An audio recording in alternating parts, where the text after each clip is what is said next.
Photography நண்பர்களுக்கு வணக்கம். நம்ம லாங் டேர்மா ஒரு சில பேரு அந்த எஸ்டி கார்ட மாத்தாமலே நம்மளுடைய கேமரால யூஸ் பண்ணிக்கிட்டே இருப்போம்.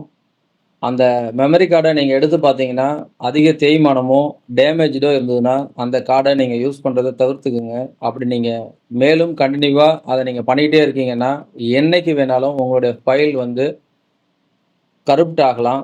அதே மாதிரி ஒரு கேமராவுல நீங்க பயன்படுத்தக்கூடிய மெமரி கார்ட, இன்னொரு கேமராவுல நீங்க பயன்படுத்தணும்னு நெனைக்கும் பொழுது, உங்களுடைய கேமரா மெமரி கார்டுல இருக்கக்கூடிய ஃபைல்ஸ் எல்லாமே நீங்க டெலீட் பண்ணிட்டு, ஃபார்மட் பண்ணக்கூடியது எந்த கேமராவுல பண்றீங்களோ, ஃபோட்டோ எடுக்க போறீங்களோ, வீடியோ எடுக்க போறீங்களோ, அந்த கேமரால தான் நீங்க ஃபார்மட் பண்ணணும். டெலீட் வேணா நீங்க சிஸ்டத்துல பண்ணிக்கலாம். ஃபார்மட் பண்ணும்பொழுது, உங்களுடைய பர்ட்டிகுலர் கேமரால தான் நீங்க பண்ணணும். முடிஞ்ச வரை அதர் கேமராவுடைய கார்ட்ஸ பயன்படுத்துறத தவிர்த்துக் கொள்ளுங்கள்.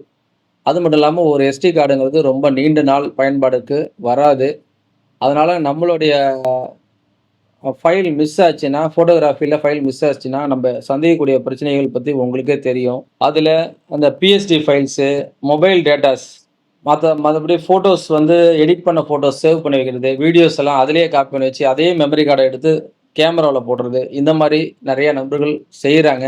அந்த கேமராவுல யூஸ் பண்ணக்கூடிய மெமரி கார்டுலயே அவங்களுடைய ஓல்டு பிஎஸ்டி ஃபைல்ஸு, அவங்களுடைய ஆல்பம் ஃபைல்ஸு, ஓன் ஃபைல்ஸு இதெல்லாம் வந்து காப்பி பண்ணி வச்சிருக்காங்க. அப்படி வச்சிருக்கிறது தவறு. ஏன் அப்படின்னு பார்த்தீங்கன்னா, ஒரு மெமரி கார்ட எடுத்து நீங்க அந்த கேமராவுல உள்ள போடும்பொழுது, அந்த கேமரா என்ன பண்ணும்னா, நமக்கான ஃபைல்ஸ் நம்மளோட ஃபைல்ஸ் எதுன்னு தேடி பார்க்கும்பொழுது, அதால ரெகக்னைஸ் வந்து அதோடைய ஓனா கிரியேட் பண்ண ஃபைல்ஸ் மட்டும் தான் ரெகக்னைஸ் பண்ண முடியும். நீங்க போடுற ஃபைல்ஸ ரெகக்னைஸ் பண்ண முடியாது. அதனால கேமரா ஹீட் ஆகலாம், ஸ்ட்ரக் ஆகி அப்படியே நிக்கலாம். இதெல்லாம் நெறைய ப்ராப்ளம் வரும். 2வது ஃபைல் மிஸ் ஆகும். கொஞ்சம் நம்மளும் பொறுப்புணர்வோட இருக்க வேண்டியது அவசியம். முடிந்தவரை நல்ல மெமரி கார்டுகள யூஸ் பண்ணுங்க. உங்கள் பிரதாப்.